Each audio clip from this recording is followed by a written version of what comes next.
di acara Ayo Hidup Sehat. Nah, Dr. Alin, kalau tadi kita udah ngobrol dengan Dr. Ari, seorang spesialis penyakit dalam dan konsultan bagian perut dan juga bagian pencernaan. Sekarang kita mau ngobrol mengenai soal pembedahan nih. Sini ada Dr. Nasser, seorang ahli bedah. Dr. Nasser, selamat siang. Selamat siang. Nah, ini banyak orang takut dibedah, Dok. Dokter pasti punya pengalaman nih, orang-orang yang harusnya dibedah tapi takut sekali dibedah. Mungkin dokter bisa kasih penjelasan kepada masyarakat mengenai hal ini. Iya, bagaimanapun usus buntu itu pengobatannya itu memang dibedah. Itu nggak mungkin ya, Dok, ya? Satu-satunya. Ya, kalau mau benar dibedah. Karena tadi kan udah terangkan itu ada kantong di situ menumpuk segala katakanlah sisa kotoran dan infeksi, dan masalahnya itu tidak bisa obat yang ditelan atau yang diminum tidak bisa sampai ke sana oleh pengaruh pembuluh darah yang sudah terbendung situ. Itu dulu persoalannya.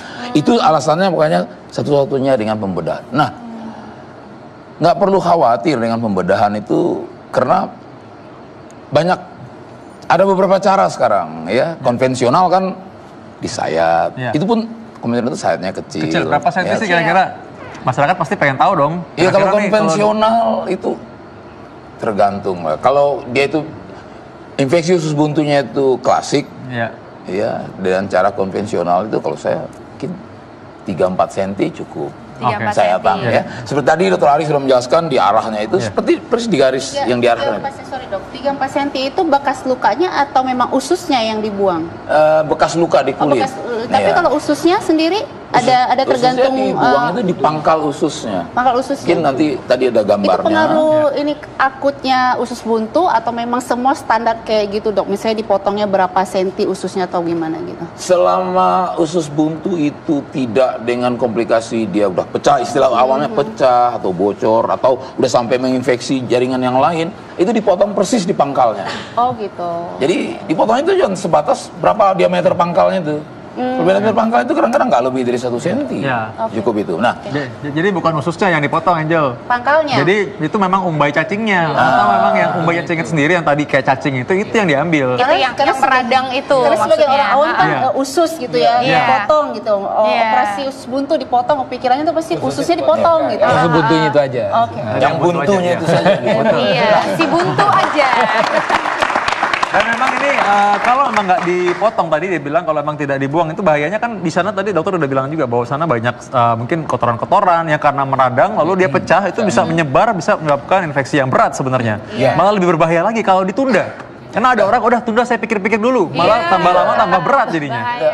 Ya, yang jadi persoalan itu mungkin gejala pertama udah terinfeksi, dia berhenti sendiri. Lalu berapa minggu kemudian, beberapa bulan-bulan timbul lagi. Ini yang menjadi persoalan, kadang-kadang itu menyebabkan orang menjadi lalai. Persoalannya adalah karena itu infeksi, apapun juga, mau pecah atau tidak, infeksi itu akan berjalan terus, menyebar kemana-mana, ya. Kemudian kalau itu berlama-lama, kuman itu ada di mana-mana, pembuluh darah kita ngambil lagi tuh, diserap semua, bentuk apapun juga. Itu bentuk barang asing di situ, kuman itu. Ini persoalannya. Diserap lagi. Akhirnya kuman itu beredar di seluruh darah. Di seluruh peredaran darah. Itu bahaya yang paling kita tidak suka, bukan hanya pecahnya. Nah, kembali ke yang Nasar. Tadi nih mengenai Angel, karena Angel masih lumayan takut kayaknya kalau lihat-lihat. Coba Dokter Nasar, ini ada gambar yang dokter yang dilihat ini usus buntu itu ususnya kan di sini. Nah, usus buntunya di sini, Angel. Ini yang bisa diambil. Nah, ini yang buntunya kayak ikutnya. Ini udah diperbesar. Jadi yang diambil ya ininya aja, ususnya yang nggak ikut dipotong. Iya, dipotong. Ya di pangkalnya ujung pangkalnya. Di pangkal ini dipotong. Di sini ya. Ya. Ini kan yang sudah meradang. Ya. Ya. Nah, kira-kira dok, tadi kan dokter kebetulan udah cerita sama kita tadi di belakang bahwa dokter pagi ini saja ada kasus usus buntu juga yang dokter operasi. Ya, tapi itu kan yang khusus dengan yang kesulitan, terlalu lama mungkin ditunda. Kalau yang cepat dikenali, berapa lama operasinya dok rata-rata? Operasinya barangkali cuman 30 sampai 35 menit. 35 menit ya. Nah, ini seperti ini gambar kalau secara umum kulit kita dari luar, lalu buntu ada di dalam sini, sayatannya kira-kira seperti ini ya dok ya. Yang tadi dokter bilang mengenai konvensional itu maksudnya disayat sekecil ini saja sebenarnya. Sekarang ada teknologi tadi dokter bilang namanya laparoskopi ya, dikeker dan sebenarnya cuma sedikit sekali lukanya. Ya, kalau laparoskopi lukanya jauh lebih kecil, ya seperti ini. Pada 3 titik, ya, di sebelah sini, kemudian di tengah. Nah, ini disebut minimal invasif. Ya. Jadi cederanya sedikit, cedera lukanya sedikit, lalu manipulasi di dalam juga tidak banyak. Ya. Namun prinsipnya usus buntunya tetap bisa dikeluarkan. Ini dengan itu sebenarnya kita analogikan seperti kamera ya dok ya. Jadi cuma sedikit. Kalau ini kan kita kita buka langsung. Kalau tadi itu kita seperti kamera, masukkan 3 tempat sehingga sangat kecil sekali memang hampir nggak ada. Di setiap yang 3 itu ada kameranya memang. Nah ini Angel. Cuma dikit banget. Cuma dikit ya. Nggak kelihatan. 3 senti aja. Nggak dibelek semuanya. semua. Khususnya juga nggak dipotong. Nah, tapi ini kalau justru lebih cepat dideteksi. Kalau memang yang sudah infeksi berat, saya rasa mungkin kayak gini agak sulit ya dokter ya. Justru kita nggak boleh tunda-tunda kan dok ya? Itu dia, mungkin itu bisa saja. Jadi jangan kecewa. Itu bisa beralih ke konvensional, dibuka lebih besar. Iya, karena kalau tunda terlalu lama, nggak mau dioperasi, terlalu takut, akhirnya malah lebih berat sehingga dengan kecil aja susah ya. Iya. Iya. Oke, dok. Terus lagi dok. Dokter Ari, apa yang terjadi apabila pasiennya menolak untuk operasi tiba-tiba pecah? Iya. Jadi kalau tadi saya bilang tadi, oke lah nih pasien saya tadi ya dikirim ke dokter bedah, nggak mau dioperasi. Ini memang kita mesti ngomong benar sama pasiennya. Ini karena dia beresiko tadi, beresiko terjadi perburukan. Ya memang kalau enggak ya kita coba sih kasih antibiotik segala macam. Tapi umumnya tetap kalau memang dia kondisinya udah akut sekali dan itu kita nggak mau ambil resiko gitu. Dokter Ari, mungkin ini dokter Ari supaya lebih jelas bahwa di sini kita punya organ-organ di sini ada banyak. Ya, usus buntu katakanlah di sini dokter Ari. Ya.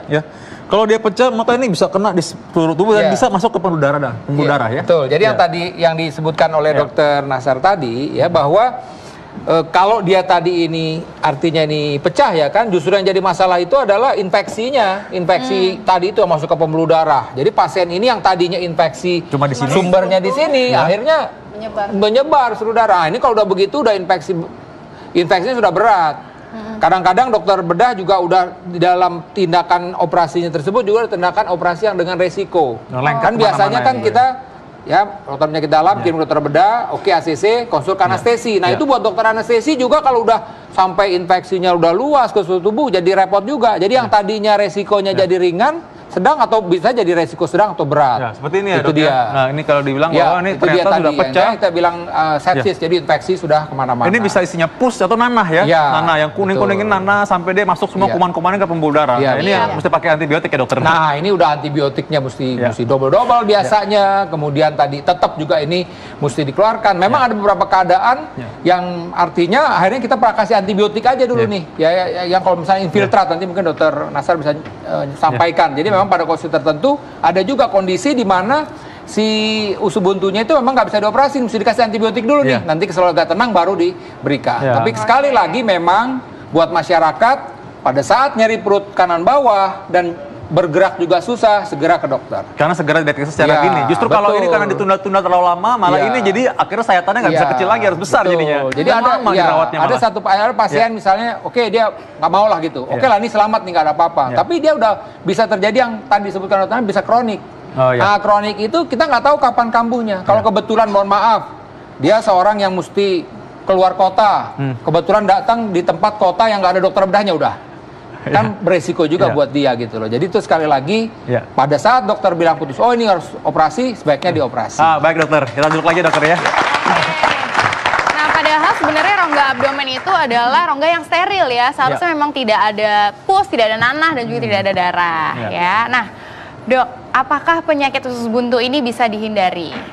Atau mungkin setiap orang berpotensi untuk usus buntunya ini bisa terinfeksi gitu. Prinsipnya kembali lagi semua gaya hidup sehat. Gaya hidup sehat untuk pencernaan kita. Apa sih? Ya pertama bahwa kita harus prinsipnya adalah makan jangan terlalu banyak lemak. Ya kan daging-daging itu mesti diimbangi dengan sayur-sayuran dan buah-buahan.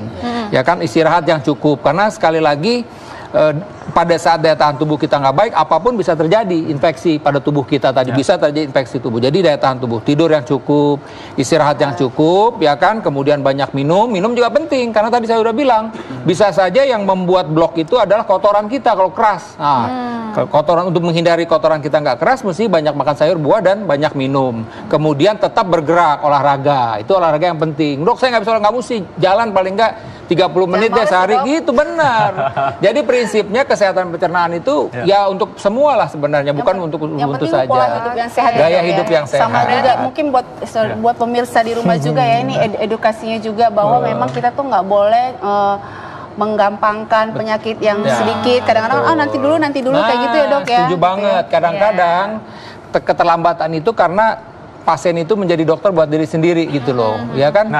Ini kayaknya sih cuman nyeri perut biasa gitu loh. Nah, udah parah baru ke dokter yang terlambat. Baik, betul Dokter Arin ya. Berhubungan dengan apa Dokter Arin katakan, Dokter Nasar. Dokter Nasar, saya minta pesan singkat untuk masyarakat supaya masyarakat tidak terlalu takut untuk hal semacam ini dengan tujuan supaya tidak terjadi komplikasi yang malah semakin berat. Iya. Singkatnya begini, kalau kita mengalami rasa sakit perut, terutama kanan bawah, ada dua hal paling kurang. Ada dua hal paling kurang yang harus tidak dikerjakan. Yang pertama, melakukan manipulasi, mengurut. Itu menjadi kebiasaan kita biasa. Itu sangat bahaya ya, Dok ya. Itu tidak dilakukan. Tidak, yang kedua itu adalah tidak makan dan tidak minum lagi. Itu sangat bermakna. Karena tadi dikatakan apabila di usus itu terjadi volumenya diisi, apalagi kemudian salah satu diantaranya sulit buang air besar itu kan karena reaksi dari infeksi itu juga. Nah, kalau itu diisi lagi, bayangkan seperti selang, udah ada retak di situ, diisi lagi ya, tinggal pecah. Jadi masyarakat bisa lebih cermat mengamati apa yang dia derita sendiri. Saya ulang sekali lagi itu. Tidak dilakukan manipulasi apapun juga. Kemudian tidak makan minum lagi, segera ke dokter. Tidak mesti dokter bedah, segera ke dokter saja. Terima kasih banyak Dokter Nasar, terima kasih banyak Dokter Ari. Dan tentunya masyarakat pastinya sudah cukup aware ya sekarang mengenai usus buntu, di mana saat ini usus buntu itu tentunya adalah hal yang berbahaya. Jadi once kita terkena usus buntu, nyeri perut di kanan bawah, berarti tentunya harus segera datang ke dokter. Jangan memanipulasi. Nah, sesaat lagi kita akan menyaksikan cara sehat ala Zulkifli Hasan, Ketua MPR RI periode 2014 hingga 2019. Sesaat lagi hanya di Ayo Hidup Sehat.